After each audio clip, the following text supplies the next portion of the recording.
Muy bien, hermanos, vamos a empezar la clase entonces. Am, eh, la semana pasada repasamos casi todo el libro para llegar a esto, porque el capítulo 12 ya viene siendo la conclusión, aunque del libro. Ahí empieza el capítulo 12, es donde empieza realmente la conclusión, juntando todo lo que ha dicho, para ya para cerrar la carta. Okay.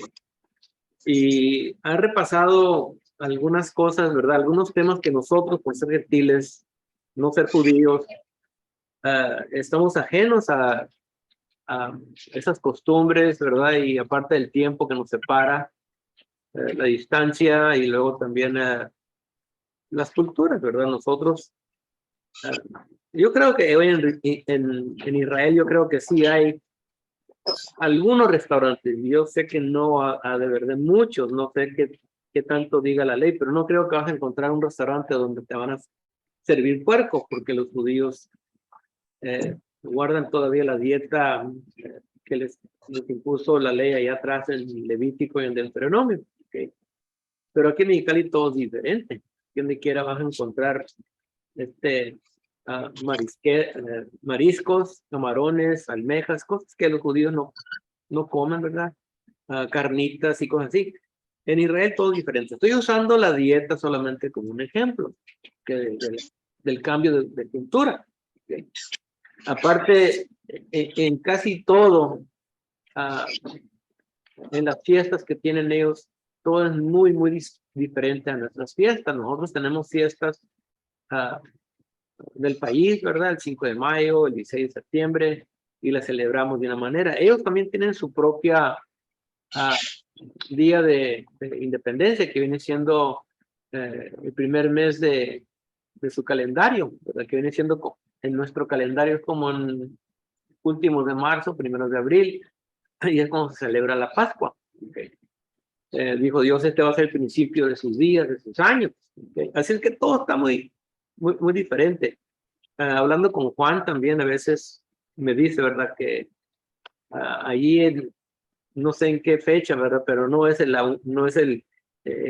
1 de enero, pero es otra fecha, quizás en junio, donde dice, hoy es el año nuevo para los chinos, que él trabaja en un restaurante chino.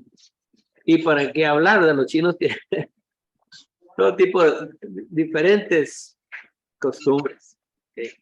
Pero las que nos interesan a nosotros son las costumbres del pueblo de Israel, que para poder entender, por ejemplo, los pactos y las promesas y cómo el concepto que ellos tenían de la venida de la venida del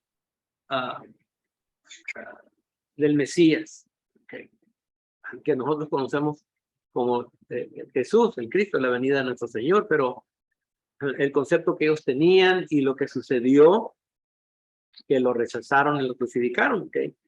Y el escritor de Hebreos no solamente cita escritura donde se cumple la venida de Cristo, pero muchas veces está citando donde se repite la historia, que no tanto un cumplimiento de escritura, sino que se repite la historia. Okay. Y yo creo que hoy en día estamos mirando lo mismo, donde no se va a cumplir una profecía de Jeremías o de Isaías, simplemente se va a repetir la historia. Okay.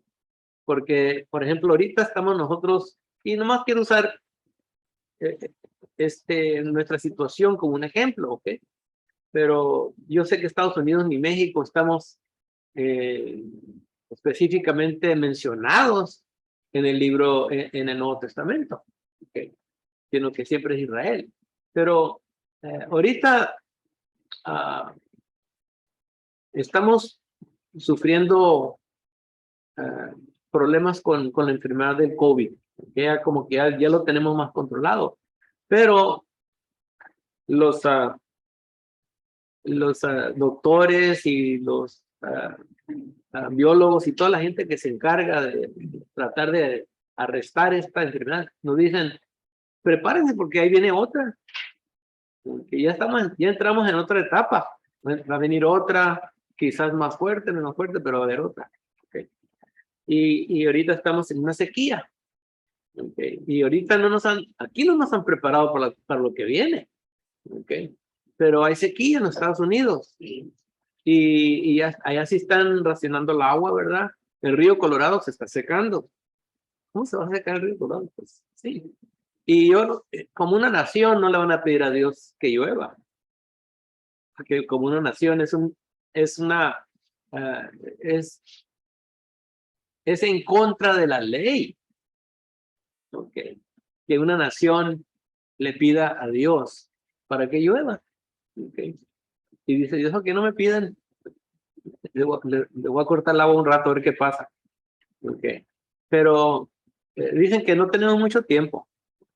No tenemos mucho tiempo. Si el río Colorado llega a un nivel donde ya no nos va a llegar el agua aquí en Mexicali, ¿okay? Vamos a perder, vamos a tener que buscar otra manera para tener agua para tomar, no más para tomar. ¿Okay? Y las plantas que corren, aunque gracias a Dios que nosotros tenemos un volcán, ¿okay? Que nos provee a nosotros la luz. ¿Okay? Pero son cosas que mucha gente dice, Dios no está involucrado en eso. No sé. Yo sé que somos naciones ajenas de Dios, aunque el 99% de los mexicanos son católicos, ¿verdad? Y también los Estados Unidos, de todos modos, estamos ajenos a Dios porque uh, seguimos como una sociedad que no está haciendo la voluntad de Dios. ¿Okay? Estamos en contra de la voluntad de Dios. ¿Okay? Ya nuestros gobiernos permiten los matrimonios de hombres. Poco a poco van a permitir el aborto. En los Estados Unidos ahorita hay una gran lucha porque el mes antepasado, el aborto fue hecho ilegal en los Estados Unidos, en el sentido federal. Pero hay unos estados que van a seguir con el aborto. Entonces, como que está mitimita. Y todos dicen que es una guerra civil, pero es una guerra ideológica. En el libro de Hebreos encontramos Dios, o sea, el escritor hablándole a este pueblo, y ellos sí tienen una historia, la que tenemos en el Antiguo Testamento. Y hoy en día yo creo que se va a repetir otra vez un tipo de desastre allá en Israel, porque pues están viviendo el pueblo bajo la maldición del pacto. Han rechazado a Jesucristo. Y aquí el escritor de Hebreos, en el capítulo 12, nos va a proponer a nosotros, nos va a presentar a nosotros lo que le pasó al pueblo. Okay. Aparte de lo que va a decir en los versículos, pero lo que quiere él decirles es de que sigamos adelante con Jesucristo y que en él nosotros podemos estar seguros porque a pesar de lo que le pasó a Jesús, okay, él cumplió, okay, él cumplió para que ellos, primero los israelitas, ¿verdad? Los judíos tuviesen esperanza, okay, y también nosotros. Y la manera que la presenta es esa para considerar. Okay. Vamos a leer entonces del versículo 1 al versículo 3. Okay. Y luego vamos a comentar. Dice, por tanto, nosotros también, teniendo alrededor nuestro tan gran nube de testigos, despojémonos de todo peso y del pecado que nos asedia y corramos con paciencia la carrera que tenemos por delante. Puestos los ojos en Jesús, el autor y consumador de la fe, el cual por el gozo puesto delante de él sufrió la cruz, menospreciando el oprobio, y se ha sentado a la diestra del trono de Dios. Considerad pues aquel que sufrió tal contradicción de pecadores contra sí mismo, para que nuestro ánimo no se canse hasta desmayar. En versículo 1 tenemos un hermoso retrato y poderoso principio de la conclusión. Este es el principio de la conclusión, pero es un hermoso retrato. ¿Okay? Habla aquí en figura de una nube de testigos. Yo creo que primeramente se refiere a los héroes del capítulo 11, que es donde habló primero de Abel, de Enoc, y después de Noé, Abraham, Isaac, Jacob, Moisés. Okay. Todo eso compone una nube, pero es una forma de hablar. Okay. Nada más, una forma de hablar. No son nubes que se juntaron. Okay. Es como decir, es una gran multitud, es un gran grupo allá arriba. Okay. En la Segunda de Reyes, nomás voy a darle la referencia, capítulo 6 y versículo 17, cuando uno de los reyes de Siria dijo, ¿dónde está? Quiero saber dónde está el profeta Eliseo. Okay. Y quiero atacar a Israel en este lugar. Okay. Entonces, cuando llegaban a ese lugar, los israelitas ya no estaban allí. Porque el profeta le decía al rey, no vayas a ese lugar, salte de allí. ¿Por qué? Porque van a atacar ahí. Entonces el rey dijo, yo creo que tengo a un traicionero entre nosotros. Aquí uno de ustedes es mi traicionero. ¿Cómo es esto de que cuando vamos para allá, no está mi enemigo ahí? Entonces uno de sus consejeros dijo, no es que te estamos presionando, es que el profeta Eliseo le dice al rey dónde vamos a atacar y cuando llegamos ya no está. Entonces el rey dijo, pues quiero que me busquen a Eliseo y me digan dónde está para matarlo. Y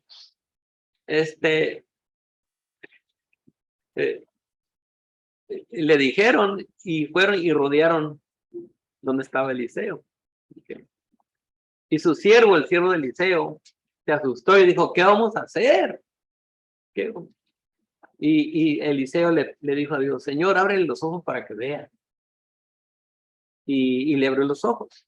Y en vez de mirar solamente el ejército de los sirios rodeando la ciudad, miró un ejército más grande de ángeles que los que estaban allí, ¿no? Que lo estaban protegiendo. Y era como que dice, una nube de ángeles. ¿Okay? Y aquí está hablando de la misma manera, es una forma de hablar. ¿Okay? De testigos. ¿Okay? En el capítulo 11 y versículo 39, habló de los mismos, ¿verdad? No traje mi Biblia, se me olvidó. Pero ahí en Hebreos 11 y versículo 39 dice que estos dieron buen testimonio. Okay. Y 11:39 dice, y todos estos aprobados por testimonio de la fe no recibieron la promesa, y hablamos ya de eso, ¿verdad? Pero todos estos del capítulo 11 eran como testigos y tenían un testimonio, pero no era un testimonio, no es un testimonio en contra de nosotros o a favor de nosotros, sino que son testigos por la fe de la fidelidad de Dios. Dios es fiel. Okay. Aunque todavía no han recibido lo que se les ha prometido, la fe de ellos daba testimonio de que Dios es fiel. Okay. Y tenemos que nosotros, cuando nos llega el momento de partir, tener la misma fe. No todos vamos a estar aquí cuando venga el Señor. Algunos van a estar aquí. Si el Señor viene ahora o mañana, pues aquí vamos a estar, ¿verdad? Pero a lo mejor todos aquí vamos a morir y hasta dentro de 200 años viene el Señor. No sabemos cuándo va a venir. Pero cuando dejamos este mundo, tenemos que tener esa fe, ¿okay? Que Dios es fiel. ¿Okay? Que Dios es fiel. Ahora, dice ahí que teniendo esta nube de testigos, ¿verdad? Tenemos que despojar. Y aquí dice, despojémonos del pecado que nos estorba o nos asedia. Y ahora,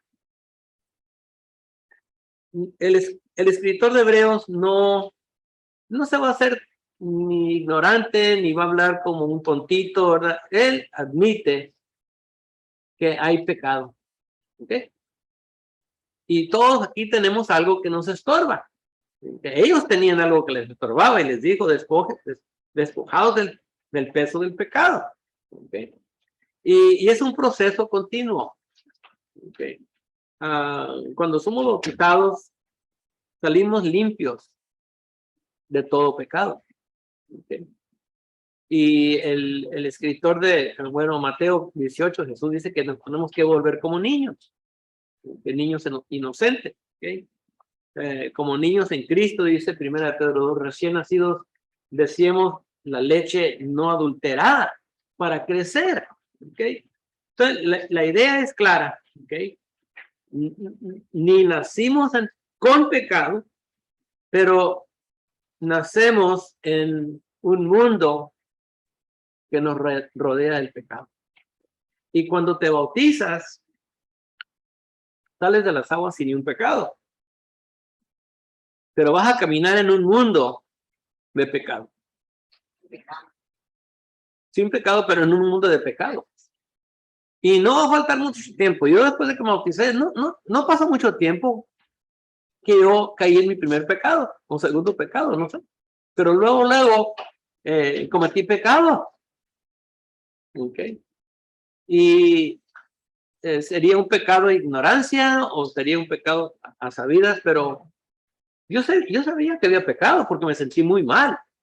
¿Okay? Y yo creo que nos hacemos tontitos para decir, no, desde que bauticé yo no he pecado. Y hay hermanos que predican, ¿verdad? Que después de que ellos se entregaron al Señor no habían pecado. Y yo una vez le dije, bueno, ni solamente una vez, ¿eh? Ni un pecado cometiste, ni de pensamiento. Porque el Señor habla más del pecado de pensamiento que el pecado de hacerlo. ¿Okay? Si adulteraste, dice, si miraste a una mujer con esos deseos, dice Jesús, dice, es pecado, aunque no la tuviste, de todos modos pecaste. ¿Okay? Y dijo, bueno, sí cometí un pecado. ¿Cuántos? Le dije. De los que te acuerdas, ya empezó a decir que 5. He pecado 5 veces después de que me bauticé. Le dije, yo he pecado 6. ¿Tuvieras comunión conmigo? Pues sí. Si cometiste 6, sí. Si he cometido 7. Bueno, sepan, más difícil. 8. 9. 10. No, dice, ya con 10 ya no. Yo no tengo comunión contigo. Ok, entonces vamos a esperar hasta que tú cometas 6 o 7. Y ya vamos a estar más cerquita. Pero los vas a cometer. Esa doctrina simplemente no sirve, hermanos. ¿Okay? Y aquí el escritor está diciendo que tenemos que despojar. Así es que ni nacemos con pecado, pero nacemos en un mundo de pecado. No es que cuando sales de las aguas pronto te llegan los pecados, sino que vas a estar caminando y tarde o temprano vas a caminar en vida nueva, pero vas a necesitar la sangre del Señor. ¿Okay? O sea, renaces en Cristo en un mundo de pecado, rodeado de pecado. Jesús le dijo al Padre, no quiero que los saques del mundo, pero que los guardes del pecado. ¿Okay? Y tenemos ejemplos de los hermanos que cometieron pecado después de que se bautizaron. Las cartas a los de Gálatas, las cartas a los de Corinto.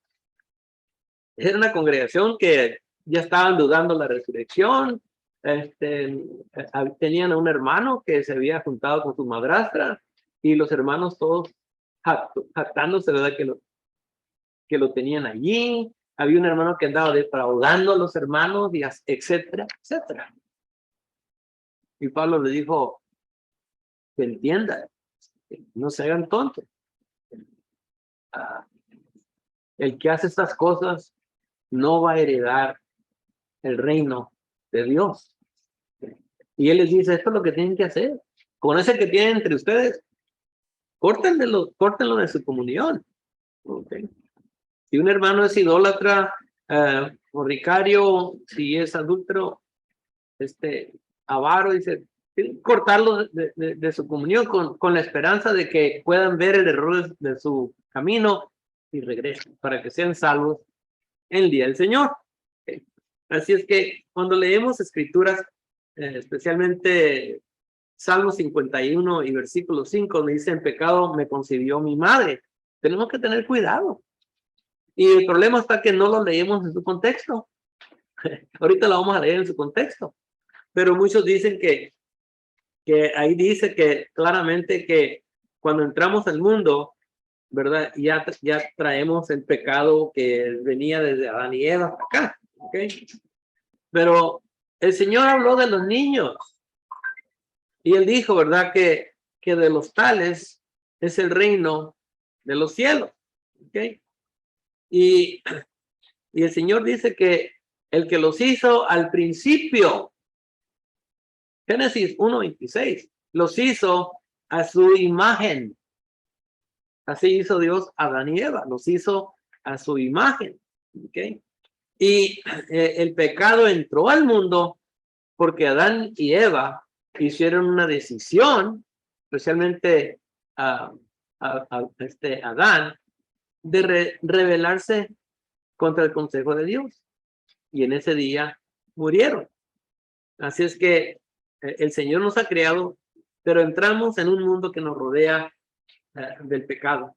¿Okay? Ahora, las tendencias de pecar no se van a quedar en las aguas. Mucha gente piensa, me voy a bautizar y ya no voy a tener problemas con ¿verdad? La fornicación, o que me va a traer una mujer extraña, o ya no voy a tener problemas con la mentira, ya no voy a tener problemas de enojo. Qué equivocados están. Salimos de las aguas del bautismo y vamos a tener las tendencias todavía.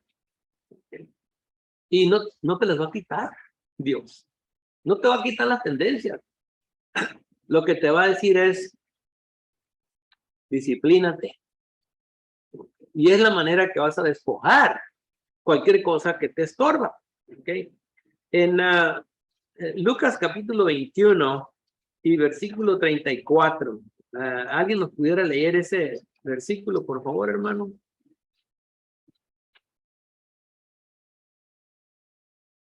Lucas, ajá. Sí. Lucas 21, 34.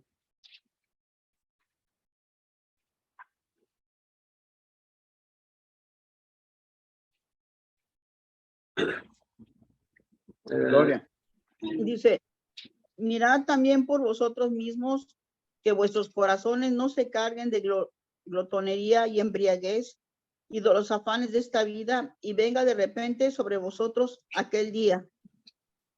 ¿Nada más ese versículo? Es el 21:34, dijo Lucas, sí. 21:34. Ajá, sí. Por favor, hermana, del 33 al 32 al 34, por favor. Ajá. De cierto os digo que no pasará esta generación hasta que todo esto acontezca. El cielo y la tierra pasarán, pero mis palabras no pasarán. Mirad también por vosotros mismos que vuestros corazones no se carguen de glotonería ni embriaguez y de los afanes de esta vida, y que venga de repente sobre vosotros aquel día. Ok, aquí le está hablando a sus discípulos, a sus 12 apóstoles, y todavía faltan 40 años, porque lo que va a suceder en esa generación.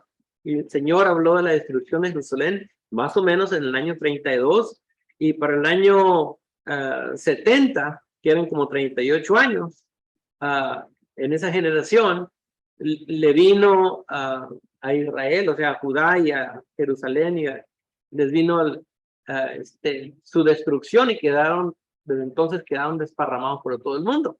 Pero Jesús le dijo, tengan cuidado que no estén haciendo estas cosas, ¿okay? A sus discípulos. ¿Por qué? Porque la tendencia ahí va a estar. ¿Okay? Las cartas, especialmente de Pablo, ¿verdad? Vemos que las advertencias de ellos es porque reconocían las tendencias. ¿Okay? A Timoteo dijo, ten cuidado con las pasiones juveniles. ¿Pero qué le dice eso? No, un predicador entregado a Dios. Porque Pablo sabe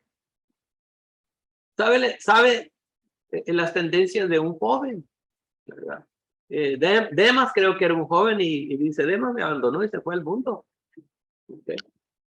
¿Qué pasó? Bueno, pues llega el momento cuando tienes que tomar la rienda de tu vida y hacer ajustes y despojar. Hermana, nos lee también 1 Corintios 9, 26 y 27, por favor.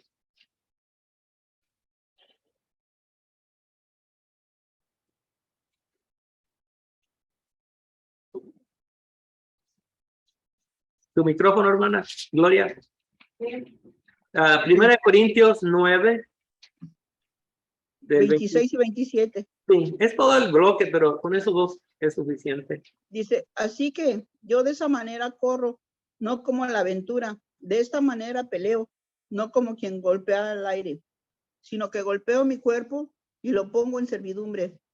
No sea que habiendo sido heraldo para otros, yo mismo venga a ser eliminado. Ok. Está poniendo a Pablo, ¿no? Sí, sí, ajá. Y él dice que él tiene una estrategia. Ajá. Ok, para esta carrera, porque sí habla de carreras. Ok, en la primera parte habla de carrera. Que el versículo 24, los que corren el estadio, todos a la verdad corren, más uno se lleva el premio. Corred de tal manera que lo obtengáis. Okay. Y el 25, y todo aquel que lucha, de todo se obtiene.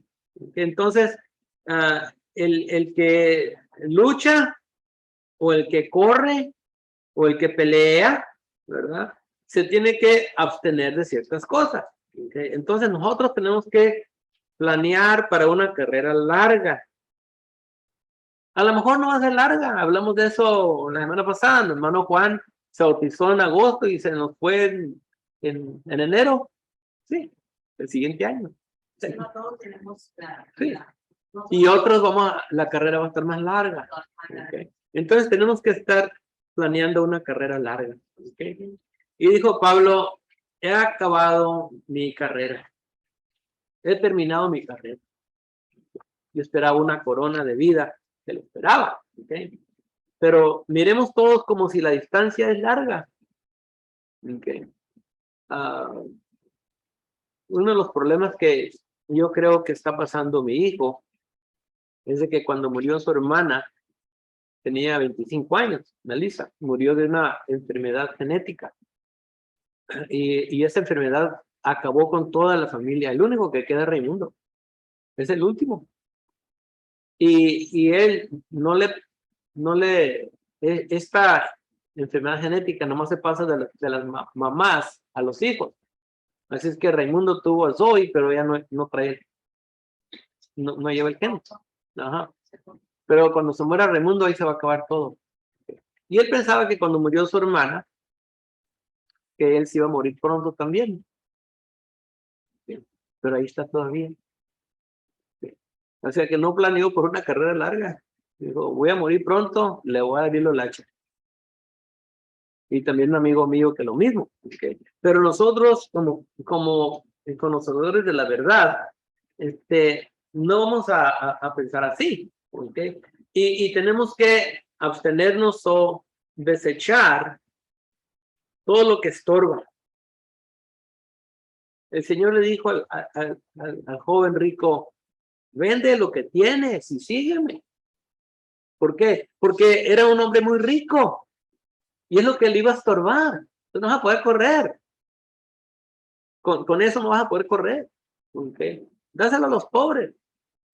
¿Por qué? Porque si me vas a seguir a mí, se lo vas a dar a los pobres de todos modos. ¿Entienden? Y entonces tenemos que desechar. ¿Okay? En la clase que tuvimos en Gálatas, Pablo le escribió y le dijo, ustedes corrieron bien. Empezaron a correr bien. ¿Qué pasó? ¿Qué les ha pasado? Dice. Y el problema está que la mayoría de los que han dejado, okay, no tenían esta profundidad. Y tenemos que tener esa idea, ¿verdad? Que esto de que voy a abstenerme va a ser de esto y que voy a tratar con este problema, va a ser hasta que me muera. Okay. No se me va a ir. Voy a tener que trabajar con esto. Okay. Y el Señor habló de la, vamos a Mateo capítulo 13, pero habló en la semilla de la parábola del sembrador, habló precisamente de eso. Hermana Gloria nos lee, por favor, de Mateo 13, del 18 al 23. Mateo 13, del 18 al 23.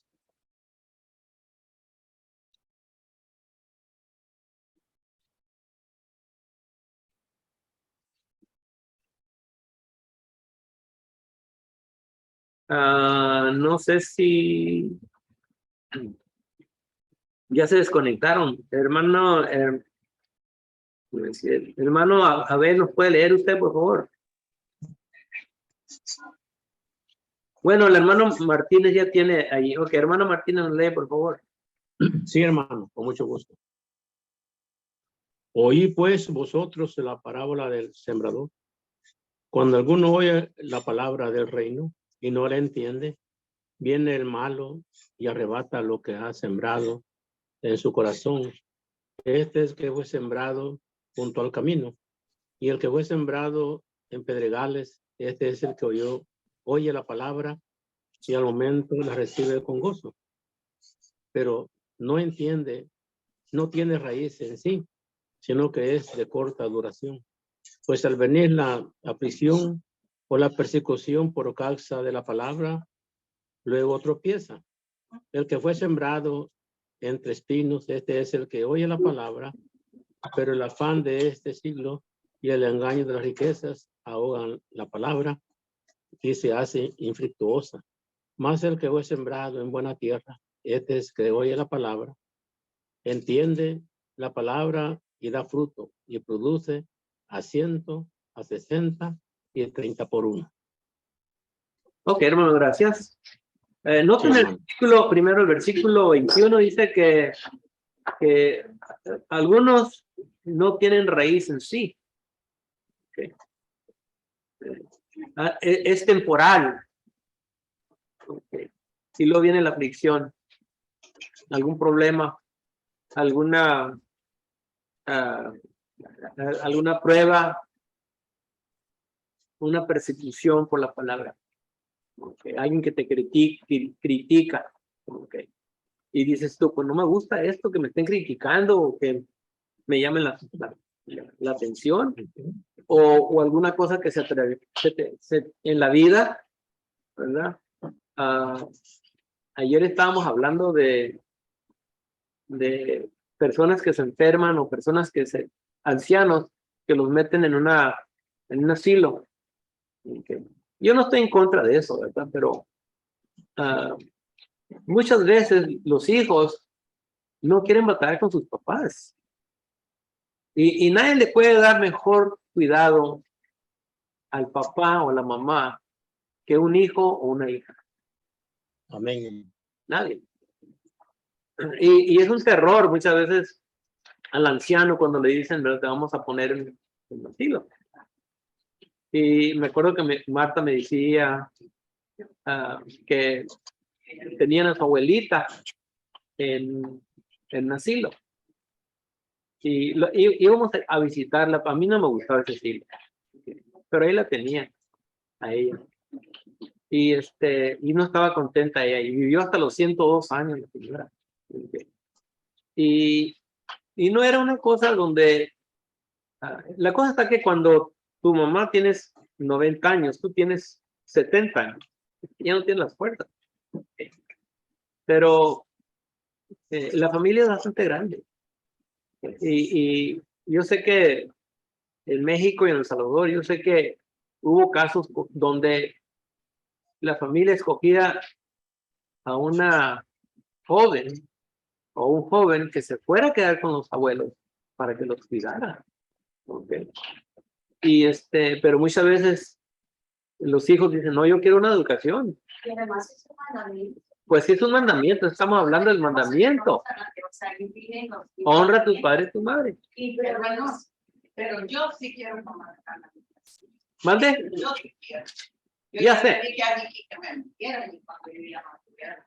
Porque a veces los hijos los tratan mal, a ratos bien y a ratos mal. Ya sé. Y para más. Hermana, pero es lo mismo porque los hijos no saben. Tenemos comentarios aquí. Porque los hijos, en primer lugar, lo que tienen el conocimiento de la palabra de Dios, tienen que cenar lo que es cuando dice la palabra de Dios, honra a tu padre y a tu madre. No es para los niños chiquitos, ese mandamiento es para nosotros. Y si nosotros mismos de mamá no le enseñamos ese mandamiento a nuestros hijos, nosotros colaboramos para tener ese final. De que no nos atiendan, de que no nos corrijan. ¿Por qué? Porque es un mandamiento, el mandamiento de Miguel dice mandamiento cuando dice honra a tu padre y a tu madre, y se le alargarán los o sea, no se enseña a hacerlo para obtener uno de madre, tener ese privilegio, es de educar a los hijos desde chiquitos, enseñar la palabra. ¿Por qué? Porque uno ya no sabe la palabra. Pero esto corresponde a nosotros para que nuestros hijos nos correspondan. Si no. Ok, mi ejemplo era ese. Bueno, ya sí. Ok. Pero sí. Y cuando habla ahí de aflicción. Ok. Y pues la aflicción puede ser una de esas, algo así, donde el hijo va a decir, no, yo quiero mi educación. Yo no voy a tirar esta oportunidad para ir a la escuela, hasta que, ¿verdad? Cuidar a mi abuela o cuidar a mi mamá, ¿verdad? ¿Quién sabe cuánto va a vivir? Yo quiero ir a la escuela. Y cositas así. ¿Okay? Y mejor va a dejar. Dice aquí que vienen, es temporal, venida la aflicción, la persecución, y luego se ofenden. Y luego está la otra, versículo 22, los que son sembrados en espinos. ¿Okay? Es el que oye la palabra, pero el afán de este siglo y el engaño de las riquezas ahogan la palabra. ¿Okay? Así es que no nos vamos a hacer tontitos de que, ¿verdad? Esto es tenemos que planear para algo de una carrera de larga distancia, ¿ok? Y tenemos que tener ese entendimiento de profundidad. No lo miremos como algo temporal. ¿Okay? Cuando entramos en Cristo, y eso hasta el fin, ¿okay? Como el matrimonio, muchos piensan que el matrimonio no es hasta el fin, nomás es hasta donde haya un problemita y voy para afuera. ¿Okay? Y muchos hermanos así son, ¿okay? Que voy a batallar, pero yo no voy a batallar con esto hasta el fin. ¿Okay? Y hay hermanos que no quieren controlarse. Así me hizo Dios, dicen, ¿verdad? Y digo yo, de acuerdo, así te hizo Dios. Eres enojón. Yo creo que varios aquí somos enojones. Creo que el hermano Enrique quiere dar un comentario. No, que todavía no se conecta. Ok, pero todos tenemos, yo digo que todos tenemos algo que tenemos que controlar. Ok, y el Señor nos pide disciplina. Okay. Ahora, el enojo. el rencor, el mal pensamiento, te va a llevar a matar. ¿Ok? Así yo no voy a matar a nadie, no, pero aquí sí lo matas. ¿Ok? Y cuando nos preguntamos por qué crucificaron a nuestro Señor Jesucristo, los judíos dicen, hicimos un error. ¿Verdad? Primeramente dicen que no fueron ellos, los romanos lo mataron, sí, pero ustedes se lo entregaron a los romanos. ¿Pero por qué? Pues fue un error, pero si no lo hubiéramos matado nosotros, de todos modos iba a morir. ¿Verdad? Tarde o temprano se tenía que morir Jesús de Nazaret, porque para ellos era nomás un nombre. O alguien lo iba a matar, los romanos lo iban a matar, o alguien lo iban a matar. Pero ¿qué fue lo que los impulsó para matarlo? Que no controlaron su enojo. Porque para matar a Jesús es un plan, ¿cómo lo iban a matar? ¿Sí? Bueno, tenía su plan. Y la cosa es que ellos lo mataron porque no controlaron sus pasiones. Jesús lo que dijo era la verdad, pero los insultó.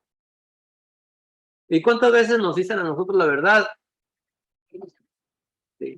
Lo que tenemos que oír, y en vez de recibirlo bien, nos enojamos y vamos a ver cómo lo matamos. ¿Okay?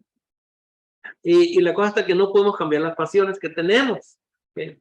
Y así es que cuando leemos Salmo 51, ahora sí lo vamos a leer en su contexto, porque muchas veces nomás leen 51 y 5 y dicen a mí, a ver, mira, Salmo 51.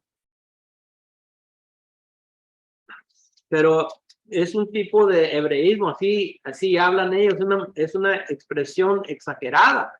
¿Okay? Ahora, dice Salmo 51 y versículo 1, dice,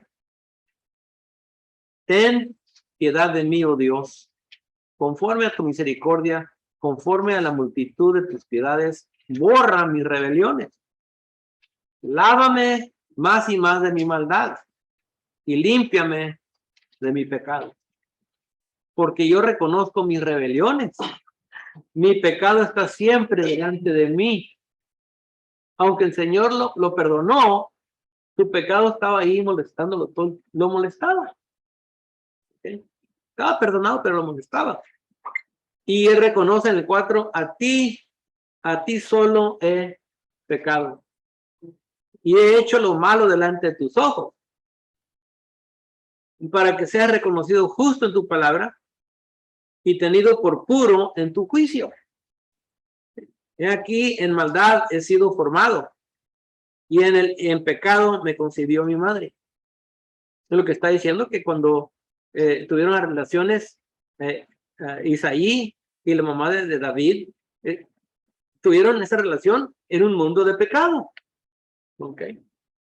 Y fue formado en un mundo de pecado. Cuando nació David, no era una cama de rosas. Primero, sus hermanos le tuvieron envidia.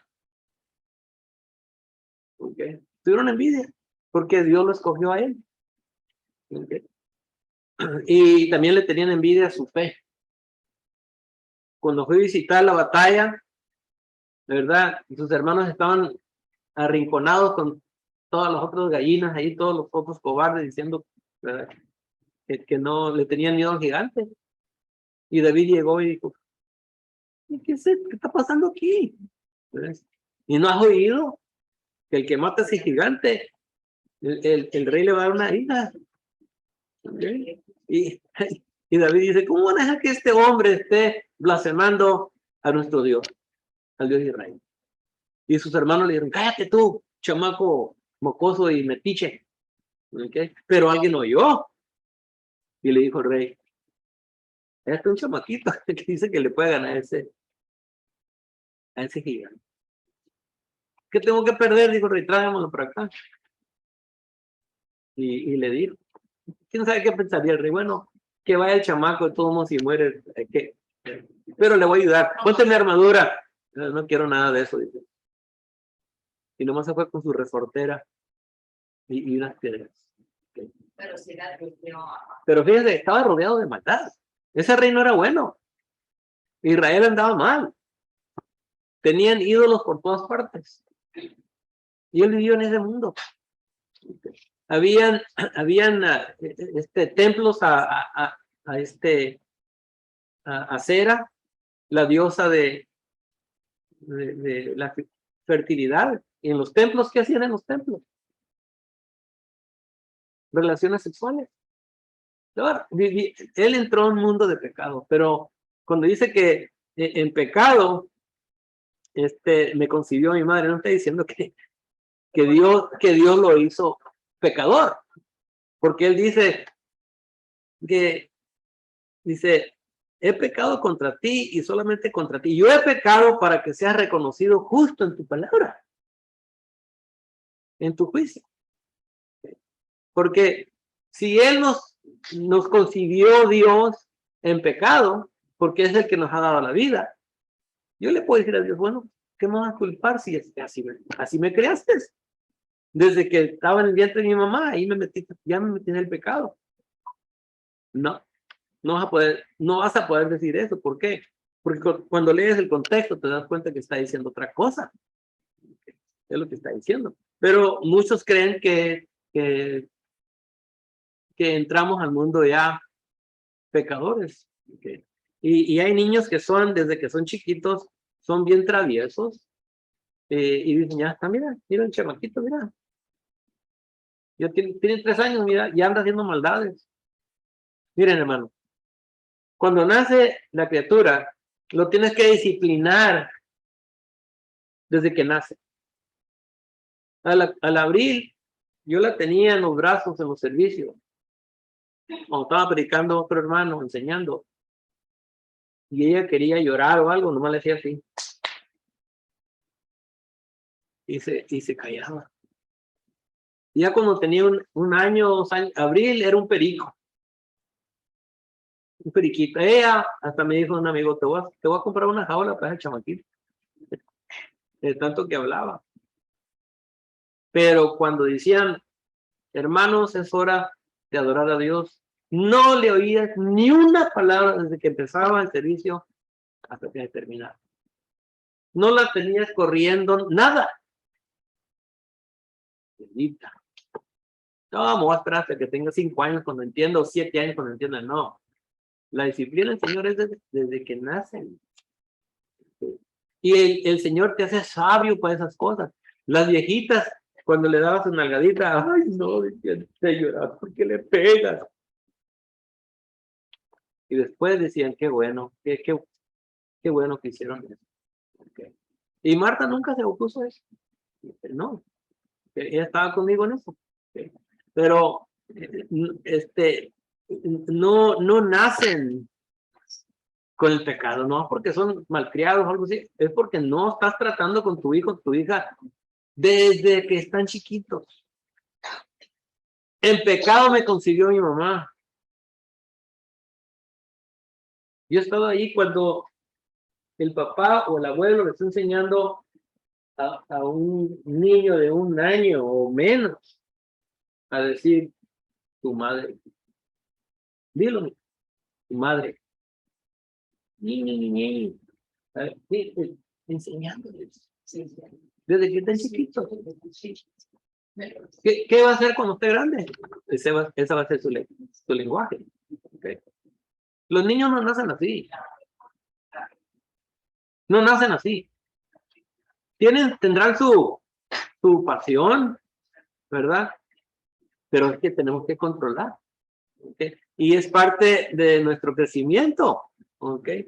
Así es que ningún ladrón se justifica diciendo así me hizo Dios. Se va a reír y voy a estar loco tú. Yo no creo en eso. Ni el idólatra, ni el adúltero como David.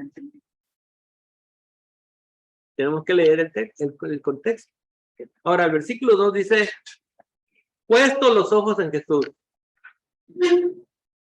el autor y consumador de la fe. Puesto los ojos en Jesús.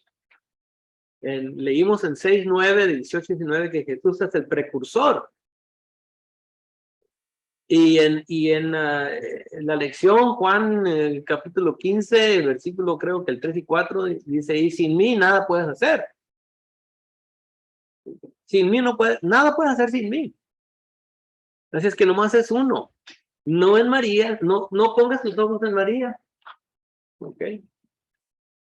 Ayer que hicimos el velorio de Marta, ¿verdad? Después de que terminó todo, ¿verdad?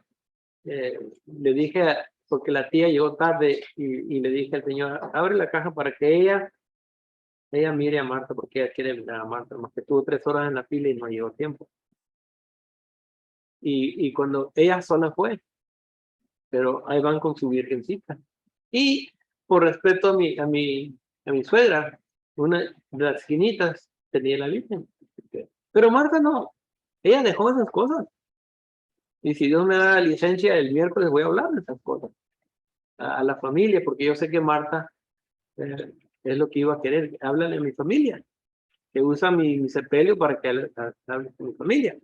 Pero te he puesto los ojos en Jesús, no en María, ni en los apóstoles, ni los santos, ni los profetas, a nadie. En Jesús, dice. Puesto los ojos en Jesús. El Señor nos dice que Él es el Hijo de Dios y el Hijo del hombre. Okay. Jesús, el Señor Jesús de Nazaret, es el unigénito de Dios. Es el unigénito. La palabra viene de 2 palabras en el griego. Mono, que significa uno. Geneo significa genio o genealogía. Especie. De una sola especie. Y también es el único entre los hombres. Por eso es el Hijo del Hombre. El único entre los hombres. Es único. Porque es el único que entró a este mundo por concebido en el vientre de una virgen. Okay. Y la vida de él, no va a haber otro hombre que vivió una vida como él. Okay. Puesto los ojos en Jesús, okay. el autor y consumador de la fe. Dice, el cual por el gozo puesto delante de él sufrió la cruz. Podemos comentar más de la primera parte, pero quiero pasarme aquí porque esto es, yo creo que no más importante, pero notable. Okay. Por el gozo sufrió la cruz. Y yo digo, ¿qué declaración? ¿Qué declaración? Por el gozo. Como dicen los judíos, Jesús no tenía vergüenza. Como a veces nosotros decimos, esa persona no tiene vergüenza. Okay. Cada uno escoge, cada uno decide seguir a Jesús, a o no. Y los judíos dicen que Jesús no tenía vergüenza porque dijo estas cosas, dijo estas cosas tremendas. Que él dijera, ¿verdad? El que me honra a mí, honra a mi Padre. El Padre y yo uno somos.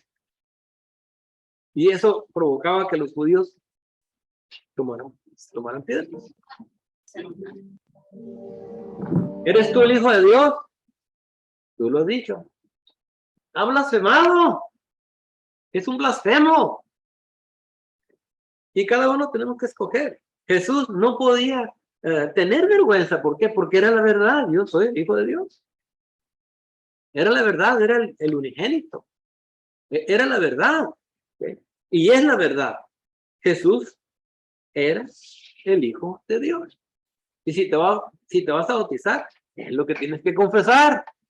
Pero por eso dice, no, o sea, que eran ignorantes, no, cuando estaba en la cruz, dijo, lo perdonamos, Señor, porque no saben lo que hacen, por ignorancia. ¿Sí? Porque ellos tenían, los romanos vivían en su ley, Estaban en ignorancia, Estaban en ignorancia, pero tenían culpa. sí, porque, pero por eso decía, ¿sí? cuando él hablaba, no tiene vergüenza, porque él ¿Sí? hablaba con sabias palabras. Hablaba. Pero ellos no lo entendían. Y también ellos no controlaron su celo por la ley. Su celo por la ley, no su celo por Jehová, su celo por la ley. Por la ley. Y sus costumbres. ¿Okay? Dice ahí menospreciando el oprobio. ¿Okay? Dice ahí primero que por el gozo. ¿Okay? Ahora, en toda la tribulación que se paseó por la mente del Señor, detrás de todo eso, detrás del sufrimiento que él sabía que estaba allá enfrente, había un gozo. Por el gozo, dice. Por el gozo, tenía ese gozo. Bueno, ¿de qué está hablando? Pues el Salmo 40, versículo 8, habla de que le agradaba. ¿Qué te agrada, Padre? ¿Qué es lo que te agrada? ¿Qué es tu voluntad? ¿Qué te agrada? Y dice ahí que hacer tu voluntad me agrada, es una delicia hacer tu voluntad. Había ese gozo detrás de todo eso. Jesucristo no fue a la cruz riéndose. Okay. Él se fue a la cruz sufriendo, pero había un gozo todavía. Cuando le dijeron, mira, esto es lo que tienes que hacer para salvar a esta gente. Esa es la voluntad de su Padre. Con gozo. Okay, con gozo. Dice ahí que menospreciando el oprobio. Esa palabra viene de dos palabras en el griego, katafroneo, que significa pensar y luego abajo. Y de ahí viene la palabra menospreciando. Okay, menospreciando. Okay. Miró el oprobio. Okay. Y lo menospreció. Como Moisés, que menospreció los tesoros de Egipto, escogiendo mejor sufrir con el pueblo de Dios. Okay. Mirando que había un galardón mejor, una mejor resurrección. Okay. Y Jesucristo menospreció el oprobio. Él sabía lo que le iba a pasar, pero miró el oprobio y lo menospreció. La palabra oprobio en el griego también significa la desgracia, la vergüenza, la disfiguración. Okay. La disfiguración o la vergüenza. Okay. No nomás iba a morir, sí, pero iba a sufrir vergüenza. Okay. Nadie quiere que lo levanten así en una cruz sin ropa. Los artistas que pintaron a los señores que lo pintan siempre le ponen una sábana para taparlo, pero no tenían nada sobre la cruz. Estaba desnudo. Y la gente pasaba, le decía cosas, lo golpeaba todavía, le escupían. La palabra el oprobio, no es algo que es solamente físico. Okay. Sí, cuando tú hablas mal de otra persona, la estás desfigurando. Okay. Porque tiene una figura externa, pero también tiene una figura interna. Una persona honesta, de buen carácter, una persona que se lleva bien. Y tú cuando empiezas a criticar o chismear de esa persona, la empiezas a desfigurar. Y esa persona empieza a sentir vergüenza. Yo no soy así. Pero sabe que toda la gente ya está más o menos convencida. ¿Okay? Pero el Señor la va a rescatar.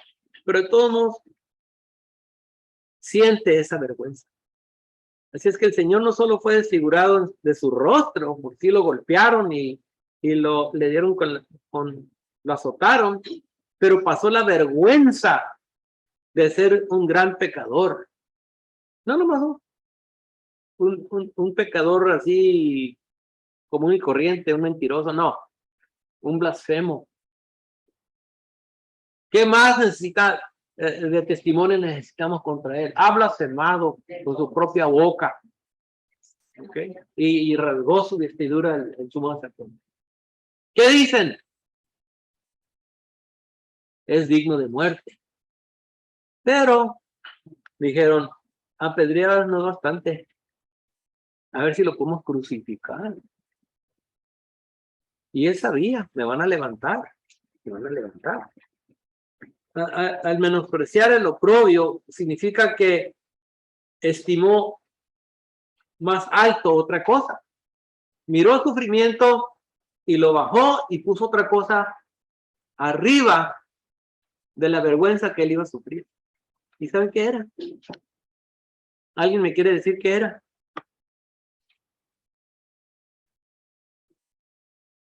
¿Qué era?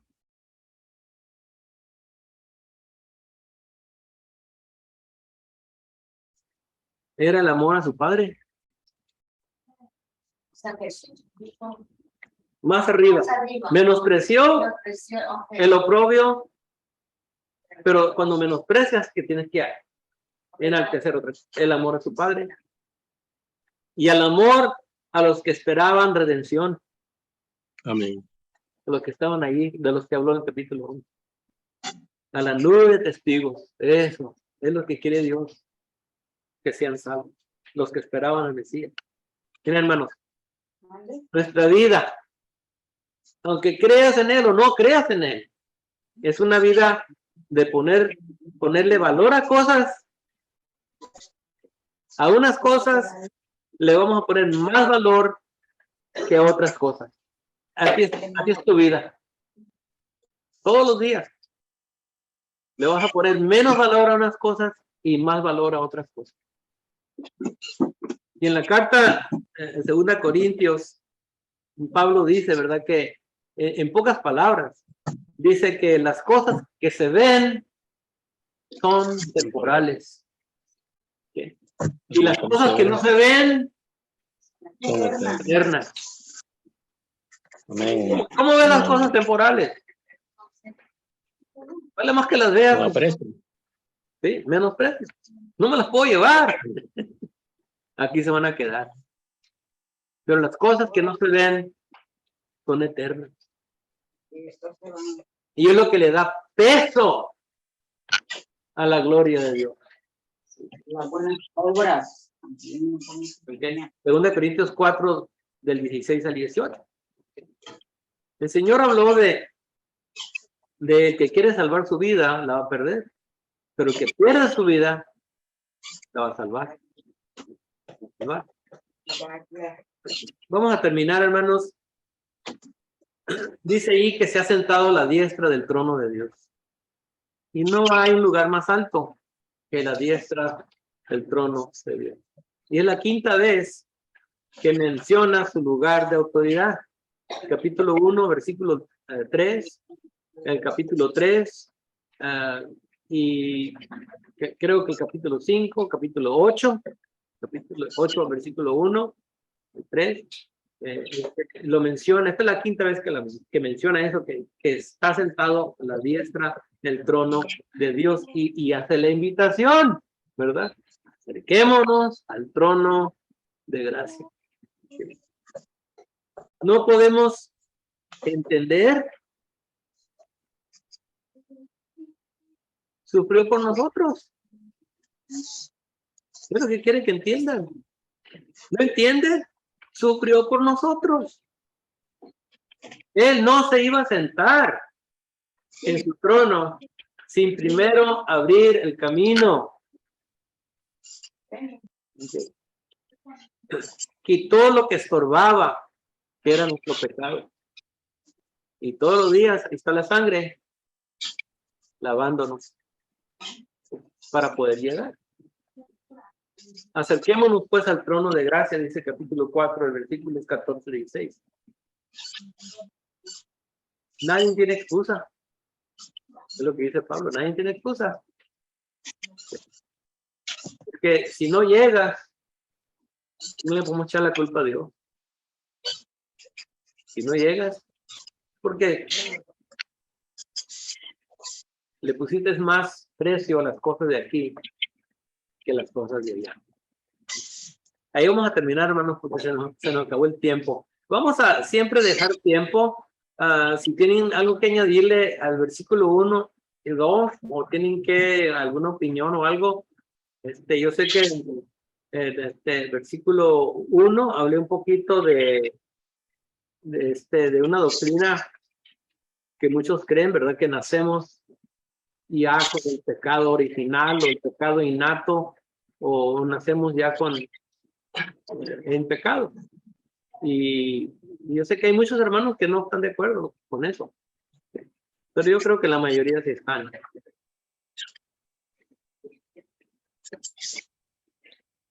Sí, hermano Rafael o alguien. Sí, hermano, muy bien, hermano, la enseñanza muy buena, porque la verdad que a través de lo que Jesús hizo por nosotros, se merece, hermano, todo amor, todo cariño, todo respeto, honor a Dios, honor al Padre y también honor al Espíritu Santo. Yo pienso que, hermano, acerca de que nacimos en pecado, hermano, hay bastante ignorancia en muchos, ¿verdad? Pero a través de la declaración de la palabra verdadera, hermano, esas ignorancias van desapareciendo y los va ayudando, hermano, a tener una fe verdadera en Cristo Jesús. Y como usted decía, ¿verdad? Que no hay virgencita, no hay nada, hermano, que nosotros podamos, hermano, darle honor, sino solamente a Cristo. El amor y el honor a Cristo, hermano, es todo lo que nosotros debemos dar a Dios, y Dios bendecirá la fe y la confianza y la esperanza que nosotros tenemos en su Hijo, nuestro Señor Jesucristo. Muchas gracias por la enseñanza, hermano. Amén. Con mucho gusto, hermanos. Ok. ¿No hay nadie más?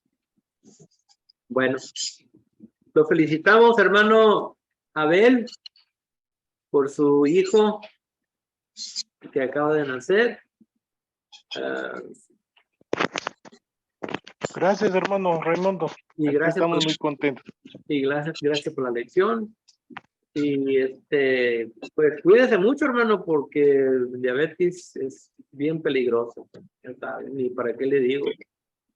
Ahí estamos batallando, hermano. Estamos batallando, que nos ha tocado duro con eso también, pero ahí estoy luchando con una mi llaga que tengo desde hace un año y no me curo todavía. Ok, hermano. Ok, que Dios me los bendiga, hermanos. Voy a apagar la grabación y Venga, hermano.